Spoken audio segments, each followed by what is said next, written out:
বেনাপোল, ভোমরা ভুলে যান।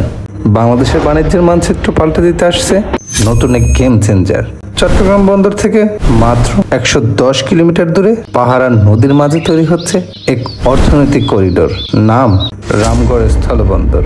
চলুন দেখি কেন এই বন্দর এত স্পেশাল। প্রথম আকর্ষণ, এটি বাংলাদেশ সরকারের ঘোষিত 15তম স্থলবন্দর এবং এর চেয়ে বড় খবর, এটি হলো পার্বত্য চট্টগ্রামের প্রথম স্থলবন্দর। এই স্থলবন্দরের সবচেয়ে বড় শক্তি হলো এর কানেক্টিভিটি। এটি সরাসরি যুক্ত হয়েছে ফেনী নদীর উপরে তৈরি মৈত্রী সেতু 1 এর সাথে। এই সেতু বাংলাদেশকে ভারতের ত্রিপুরা রাজ্যের সাবরুমের সাথে জুড়ে দিয়েছে। শুনুন আসল চমকটা কোথায়। চট্টগ্রাম বন্দর থেকে ভারতের উত্তর পূর্বাঞ্চল রাজ্যগুলো মানে 7 সিস্টারের দূরত্ব হয়ে গেল সবচেয়ে কম, মাত্র 100 কিলোমিটারের আশেপাশে। এর মানে পণ্য আমদানি রপ্তানি হবে কম সময় কম খরচে। আগে যেখানে কলকাতার বন্দর ঘুরে যেতে বহুদিন লাগতো, এখন ট্রানজিট সুবিধা নিয়ে ঘন্টা ব্যবধানে পৌঁছে যাবে পণ্য।